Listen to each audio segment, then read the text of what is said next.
Lucy has gone through with this victory and claimed, again, a strong W against an opponent that a lot of people seem to not think that she was going to be able to defeat. Granted, Kyria, like I said last year, did better than I expected her to do. I thought Lucy would beat her with like a mid-level of difficulty, but it seems she beat her with the same level of difficulty that it took her to beat Mimi, because she didn't really acquire anything I would imagine that is new, because we don't know if like the extent of like her star dress mixes. We don't know if she's done any that she hasn't tried. We know that she obviously has got the form down and had been practicing it prior to when she first showed it. So as far as we know, she probably knows how to do all like maybe not like all of the combos, because when you think about all of the combos you could do with just like 2x2 combos with what 9 keys, actually 10, because she can still do various star dresses. So it just gives her such a big arsenal combination of what she can do with this form. But how she handled this one, I did really like. But we'll talk about the specifics of the chapter like as we go. First off, I mentioned multiple times when it came to the whole thing about Lucy's arm, I either wanted it to be cut off, or if it's not cut off and it's some form of misdirection, then I want it to be resolved quickly, and we got it resolved almost immediately. So I was happy on that. I was very intrigued with the Lucy arm cut thing because it was just so out of left field.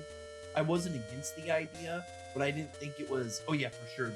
It's off 100%. You know, it's for sure. It's like, okay, there's a possibility there, but I'm gonna lean no. But still, I was okay with it. So we had essentially like hologram switch in Gemini as Lucy in her star dress mix and Lucy out of there, which I thought was actually really cool, because this is pretty much just a slightly better version of Lucy's once a day save with hologram. Instead of it being a kill shot, attack, it is a thing to extend it to also like potentially fatal injuries, which is good. I'm perfectly fine with that, because the way that it played out, one, it gets the one save out of the one save a day out of the way. So now we know the rest of this arc, Lucy does not have hologram save, and with it being the Gemini version of Star Dress Mix Lucy, that means that version of Gemini was equal to that version of Lucy. So that means if Lucy was actually standing there, that would have happened. So it means that she has to still strategize how to beat her opponent. She can't just go to Star Dress Mix and overpower her. So she starts out going into her Aries Star Dress, and I knew that this wasn't gonna work. There was no chance that this was really gonna work against Kirya, because Kyria already bodied her singular star dresses when she started to fight Sirius. When Kyria started to actually really put in some effort, there was no doubt that she was pressing her star dresses in general. She had to go in her star dress mix, which makes sense, because Sirius fighting Kyria to have like Lucy in her strongest kind of like form set makes sense. I didn't think that Kyria would use Dragon Force. We know that 5th gen can't just use Dragon Force casually. It's a no coming back from technique. So I didn't expect her to use Dragon Force in this scenario. But Lucy in her battle with Kyria, and like Kyria just kind of like immediately like just overcoming her airy, like her whole wool magic, her wool shield. Like, that was obvious to me. Like, Lucy shouldn't even really tried that. If she was gonna go in her star dress, just singular form, she should have went for something more that she could set up more of a strategy rather than just trying to set up defensive immediately, because that wasn't gonna work.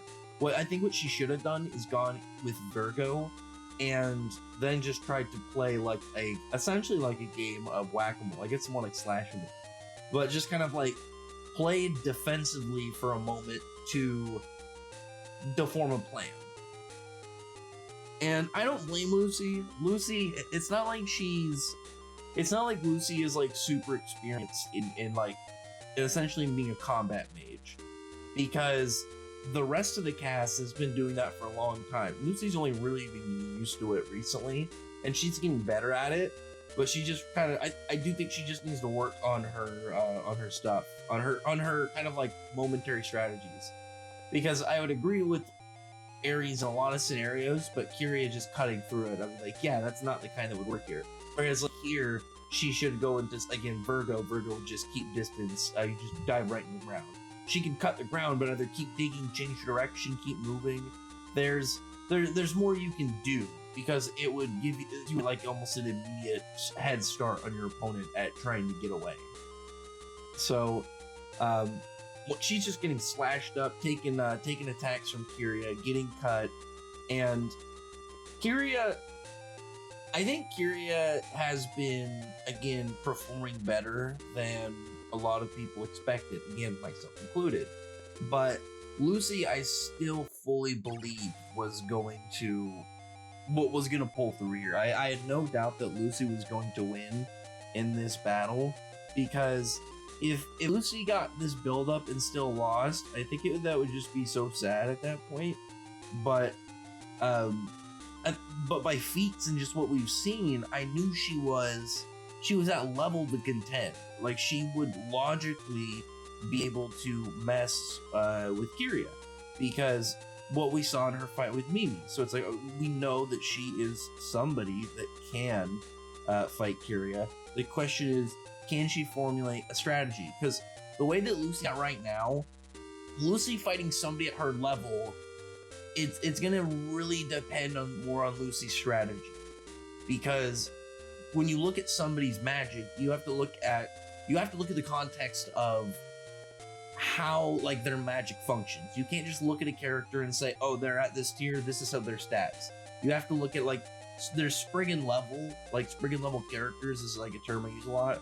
You can use the baseline kind of like where they scale in terms of like their kind of just like general levels. But obviously somebody like Nineheart is not going to be as durable as somebody like God Sereno, where it's like, yeah, they can be at level, but one of them specializes in summoning magic, and one of them specializes in a magic that is, excels at durability.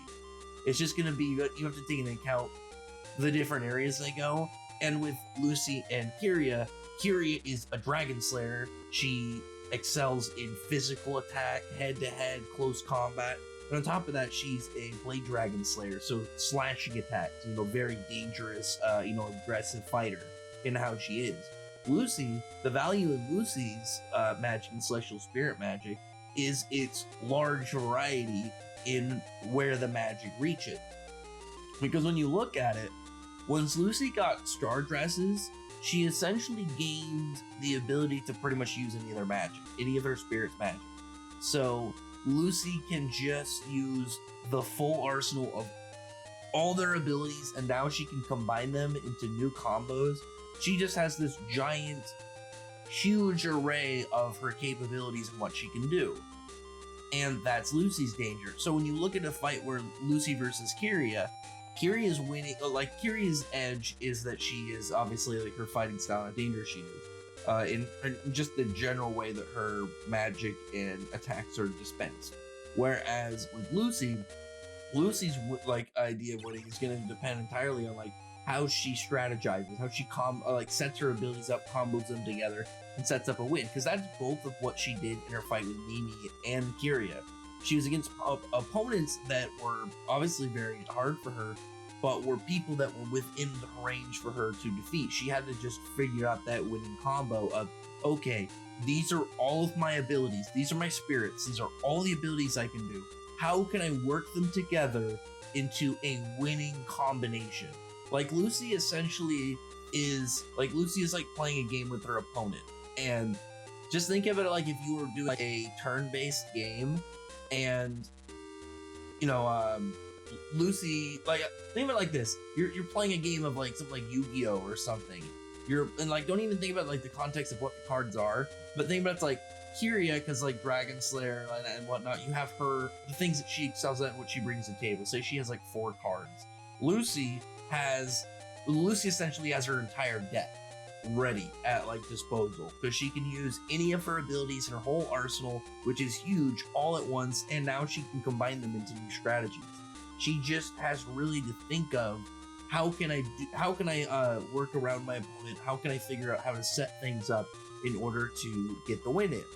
And the way that it was done in this chapter was really good. I really liked it. I really liked how it was set up with like the whole Godfrey thing. I thought that was crazy. I didn't think about that at all as a potential end for the fight. I didn't think Mishima was gonna pull that. I figured it'd be something with Aronometria, or Lucy would set up some like big spirit combinational thing, or maybe a new star dress where she like maybe does some kind of like again, I thought maybe Taurus and Cancer, so she had the physical strength and the swords that I imagine would be stronger in that form to fight against Kirya. But instead, Lucy went for some big brain kind of combo strategies, and I thought this was just really well done in how this was executed.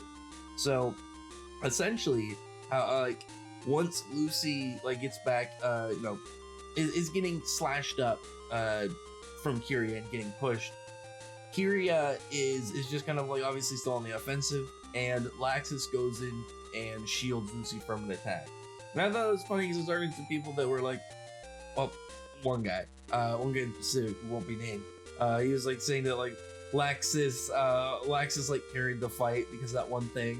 And it'd be like if you saw a character like take, like a character was gonna be like, I'm gonna shoot 20 of these attacks at you, and then like a character gets hit by 19, and then a character runs in and takes the 20th one and then gets all the credit because that's the last one. It's like, no, you don't. That dude just take 19 of them. Like, granted, Lexus right now, like he pretty much just flesh bodied it. It doesn't even look like he really magically tanked it. It looks like he just kind of jumped in the way and just bare bodied it. So, and on top of that, he was already hurt. So I assume that Lexus right now is just kind of cut up. Maybe they'll run into the Wendy soon, and Wendy can heal him up. But he just logically, he did what he would do, because the way that he's being controlled, it's not like he's a mindless puppet. The hypnosis versions are like the way that Kirya's hypnosis works is she's cutting a chunk of them out, something part of like their personality in their brain. So it still Lexus, he is just weak, and obviously like to a degree under control of to Kirya. Whereas Kirya can still, or as Lexus is still has access, or has aspects rather, I almost said access, aspects to still being himself. And it's similar to like what happened with Ferris, and when she was controlling them, even though they were under her control, there were parts of times where characters would have their real nature kind of slip out and do things where logically, even though they're on one side, they would still intervene with something if it makes sense for their specific character to do something. So with this Lexus going to help Lucy, I think made a lot of sense. And there was like a moment where they're like, obviously like he's like saying he didn't want to see one of the members of his guild hurt. And I want to look at the exact lines real quick, just because it's just one of those kind of like, core fairy tale like member kind of things where he's he wants to protect one of the members of his guild, but he doesn't want to see one of his allies hurt. And especially from Lexus, I think that's one thing that's super overlooked as well this chapter, is it's from Lexus, and we know all the content or context. I'm like messing up words a lot today. All the context around Lexus and his character and the journey that he's gone through all the way since the fighting festival, that I think gives it a lot more strength to someone saying it. Someone like Lexus, even like in this weaker form, he still has gained such a strong strength. And I think again, this is valuable as well. I think this is something that's extremely overlooked, because I'm going to say this. And I want to just kind of like put this on the table right here of why I think this is a valuable scene, on top of how it was a good part for the fight itself. Because one, it let Lexus do something other than just be on the side without stopping the fight. But two, like I said, for Lexus to have this whole bit where he's he's talking about obviously about the how even in his weaker state he doesn't want to see people make people in his guild hurt. and regardless of where like where everything around that is kind of happening, he's like talking about the strength of the guild and stuff, and he's talking about the bonds of the guild. That's what's making them strong. That's just kind of like a core, kind of like obviously like how their guild operates and how they view things and how they kind of just like view their environment and whatnot around each other. What kind of vibe and just presence the guild itself presents to members of the guild as well as people that come into the guild. It's something that obviously, like, if you got to this point in the series, you know exactly how this builds into the foundation of the series. And I really liked how this played into Lucy's head, because we know throughout the series Lucy can hear something in what somebody says and completely work an idea out of it. She can completely just like it. It's like how they do it in like old like Star Trek and like kind of like detective stuff where they and stuff, when you just hear a phrase and then like when characters who are obviously really intelligent and like are constantly thinking about scenarios, they just hear one thing that just clicks things in their head together, which Lucy does here. And again, Lucy is somebody who's always been valued as being someone extremely intelligent and somebody who is very clever in how she actually goes about trying to fight her opponent. She's trying to see what she can do because that's how her abilities work. It's not like Natsu or Gray or Urza, because to a degree Urza, because Urza's a little bit different, but their powers fundamentally work differently, whereas Lucy's really is I have these abilities, like none of my ability, like outside of her like big spells like Renometria and now Godfrey and stuff, outside of her big kind of just like raw damage mega spells, she has abilities that are good, but none of them are like crazy. It's like the whole like what is it Jack of Trade, or what is it, Jack of Trades, Ace of None or something like that? Because like Lucy has like all Lucy Stardust forms are good, but none of them have their own kind of crazy thing. None of, like, to a degree where it like outshines another character at what it does. I'd say like the only thing is really Gemini, just because like Gemini in itself is just such a broken ability. Because like when we see like Lucy do water stuff, it's not kind of crazy. We see Lucy do physical strength up, it's good, but it's nothing absurd.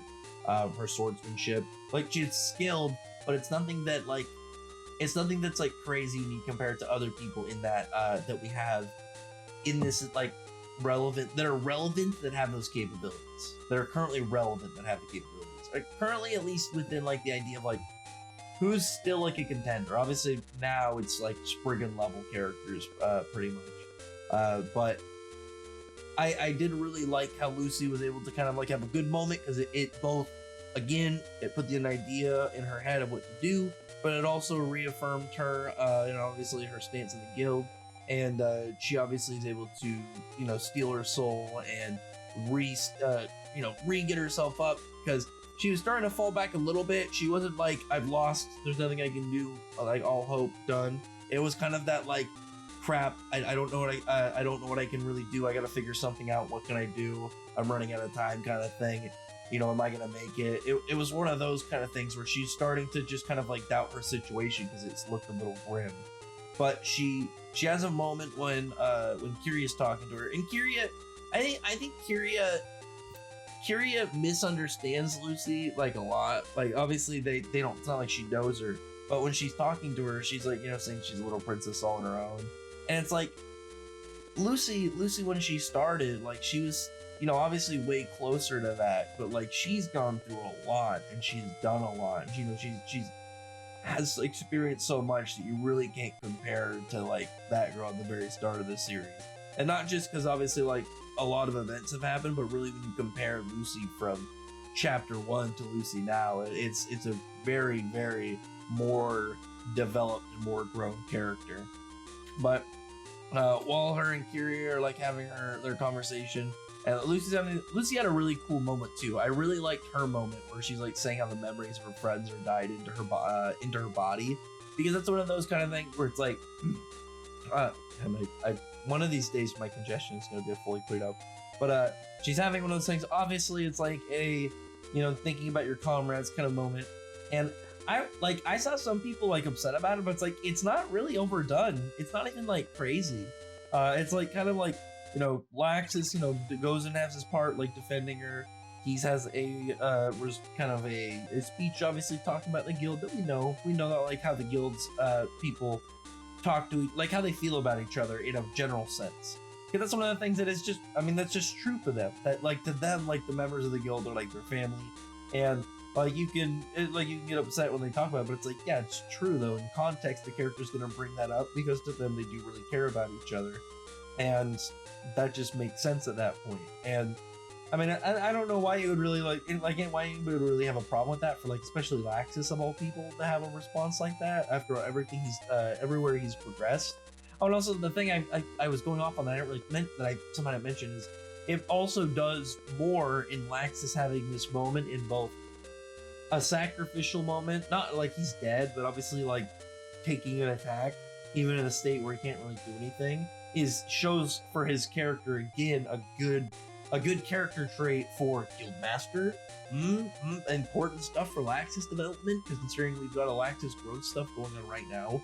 So on top of seeing more stuff for Laxus and his eventual rematch with Kieran, hopefully more potential stuff where seeing Laxus's side towards the guild. So once he hopefully is Guildmaster, maybe by the end of 100 Years Quest, it will really it won't feel like, yeah, Laxus showed up at the beginning of the series. Laxus had a fight with Urza. Laxus had a fight with Kieran, Guildmaster. Like we get like before the moment of Guildmaster, maybe now is like we get some more stuff about his character.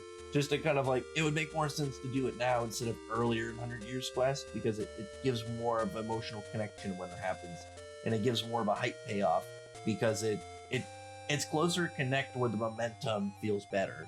But when Lucy's going up against her, she uses her Stardress mix, uses Aquarius Gemini, a new one, which is cool because she's used her Aquarius one with Scorpio before, but obviously she hasn't used any with Gemini.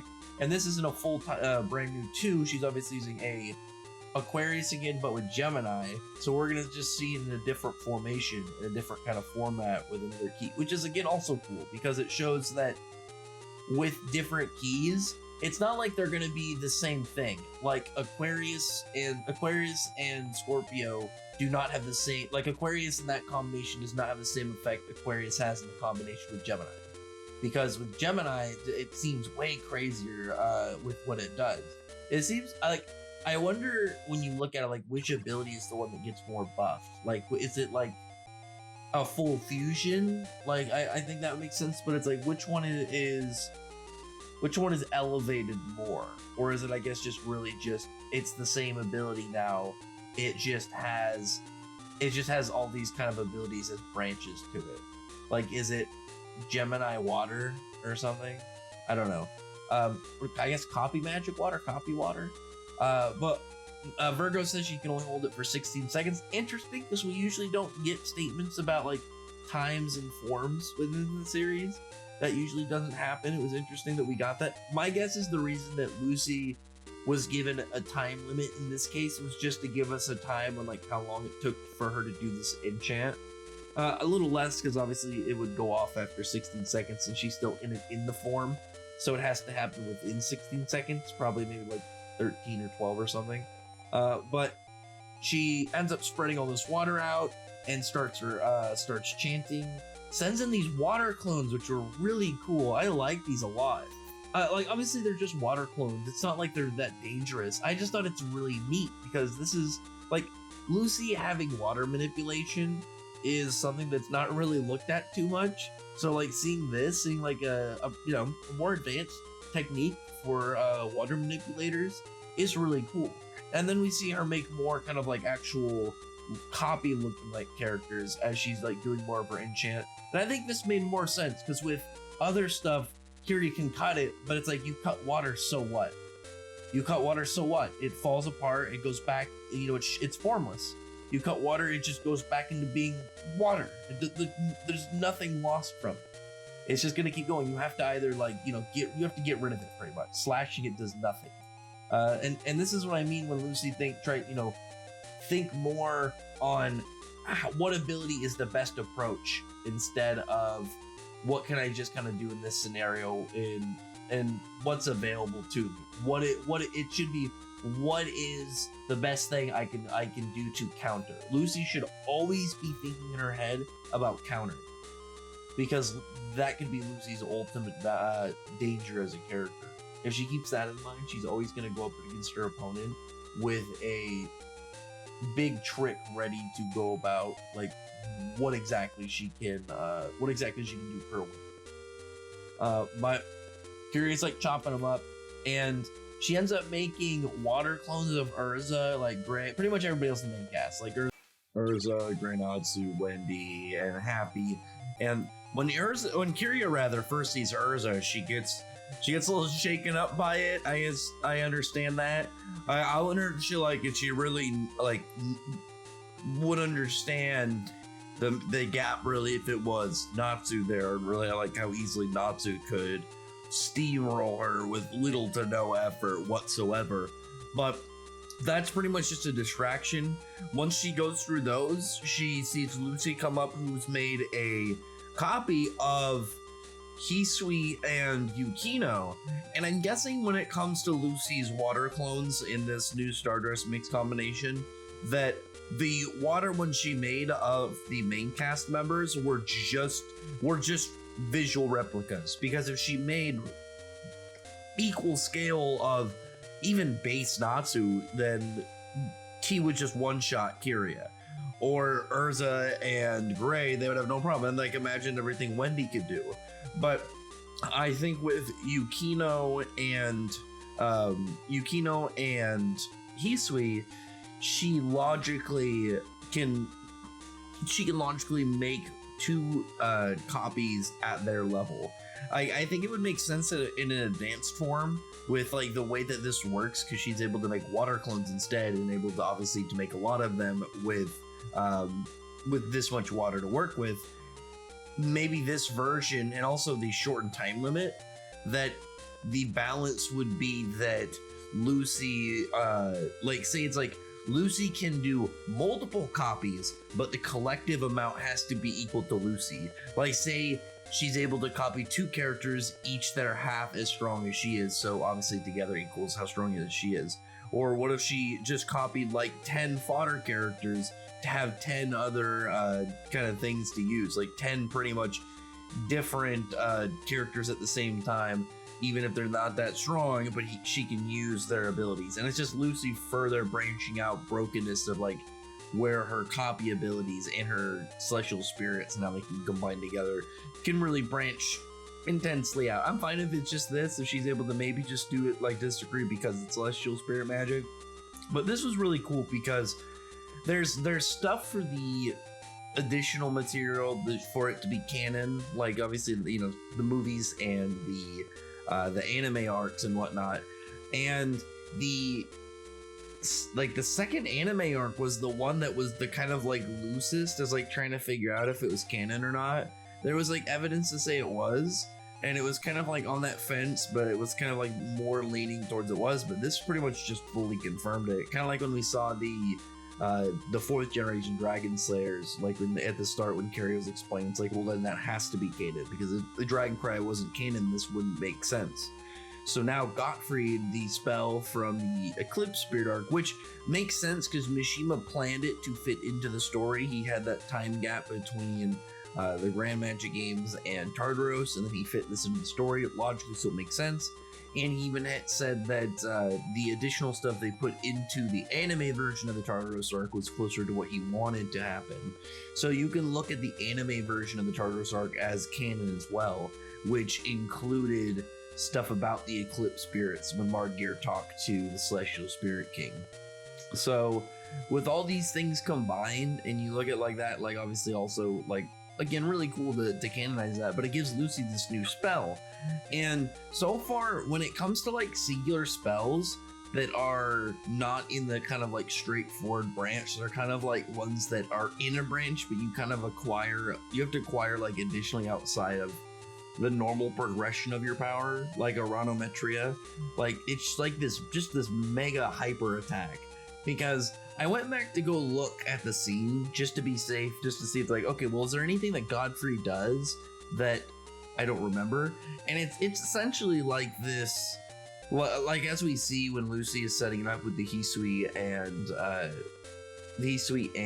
Yukino.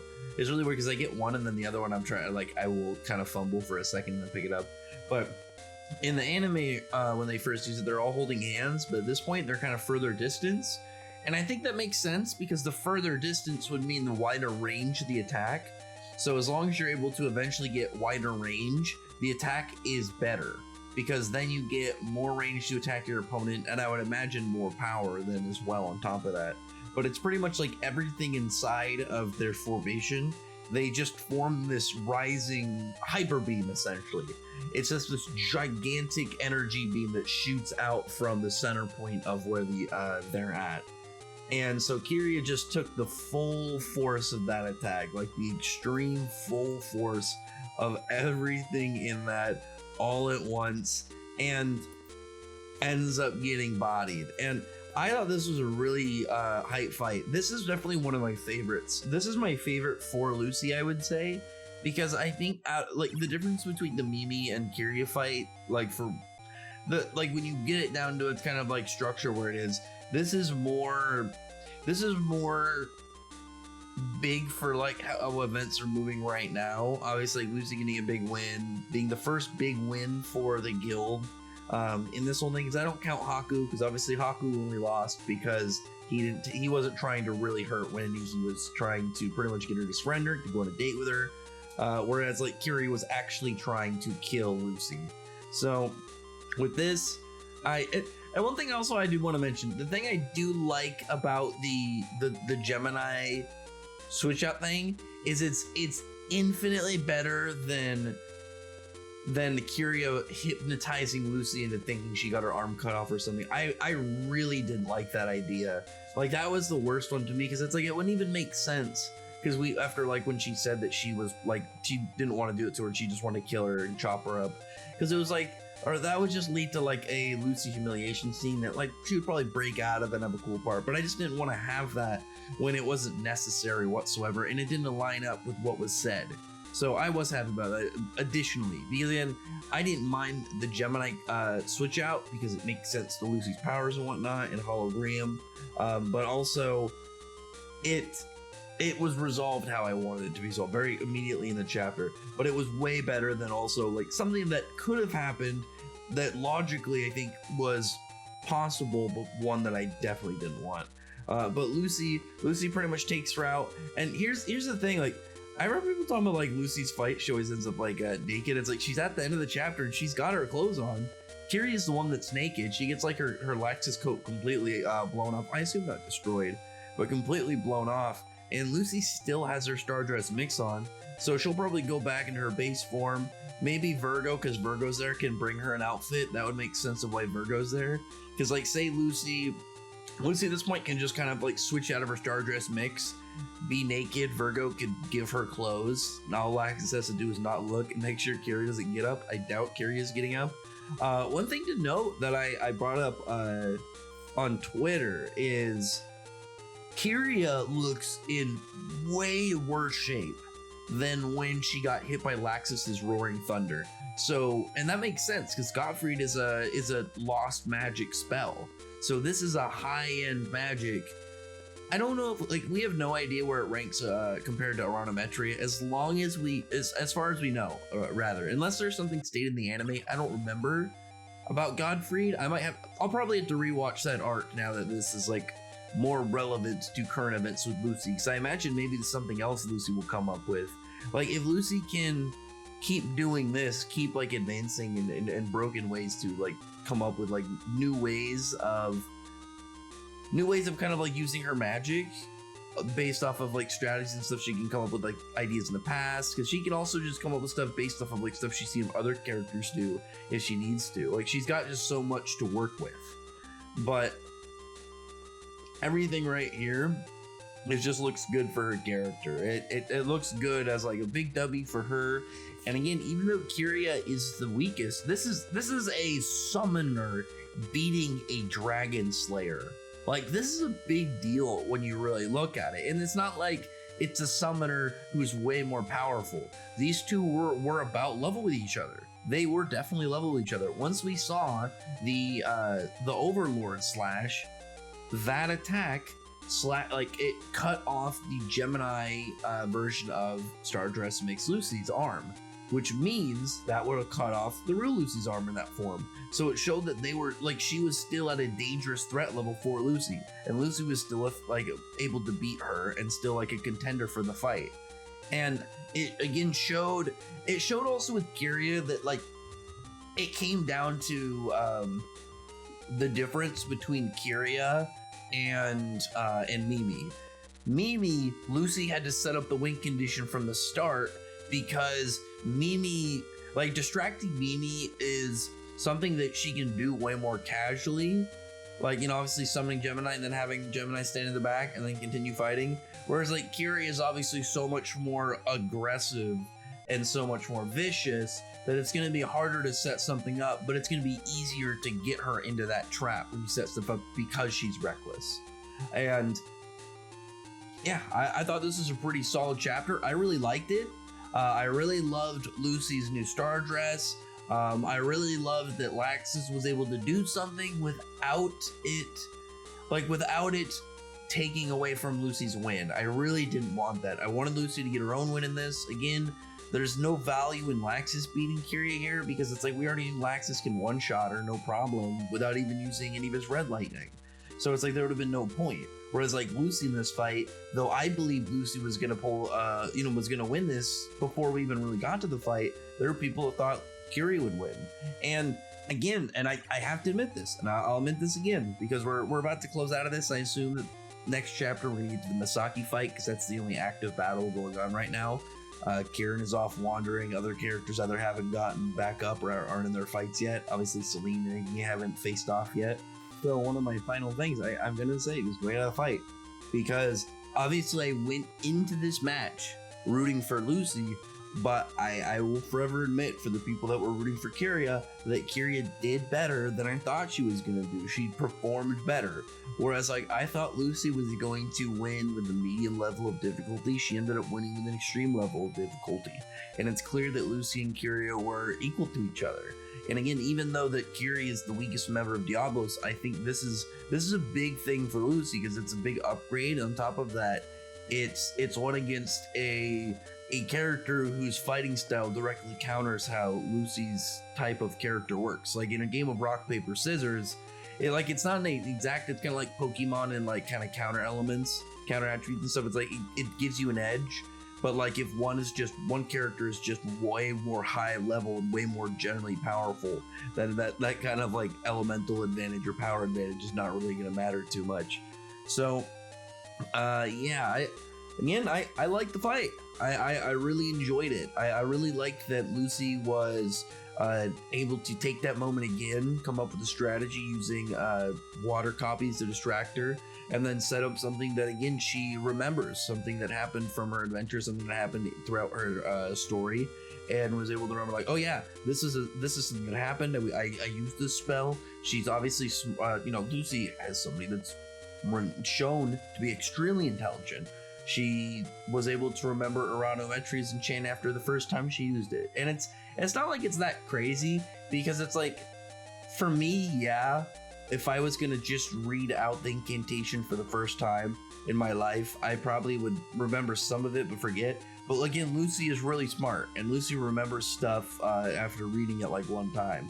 So I would assume that again, a really intelligent constant book reader reading, like 3 or 4 sentences, like it's not that hard for them to forget, especially when it's something like important for them when it happened. It's probably way clearer of a memory, way more like of a, yeah, I kind of can't forget that, like in everything that happened, because that shit was wild kind of thing. Using Godfrey was really cool because I didn't expect that at all. I figured it'd be a new thing, but it's like, it's kind of like, it's almost like a new thing, but it's like, it's an old thing that now Lucy can use, which is really cool because it's obviously like a high level thing that I don't think anybody saw coming. I would love to meet somebody who would say like, yeah, I predicted Godfrey, just because I'd be like, You took a risk. You took a risk, sir. I wouldn't have believed you. I would have said interesting theory, but I wouldn't have believed you. But yeah, credit to any of the Godfrey declaimers for this chapter. So yeah, next chapter probably gonna do the Misaki fight. I have a Misaki video that I definitely have to try and get out before the next chapter, just in case, because it just has to do with like potentially maybe Misaki's backstory stuff, but not entirely. It's kind of a question mark. It's just a maybe, kind of like this could work maybe as an idea, but it's like if we start getting into it, like next chapter, like not like deep backstory, but like kind of like unraveling something about her that instantly contradicts of something I want to do. That like I don't even get to make that video. So like the cool idea doesn't even get to exist. But anyway, other than that, comment below, thumbs up the video, but friend, like, and subscribe, and check out my other videos. But than that, I appreciate it. Subscribe, and I thank you all for listening. Bye.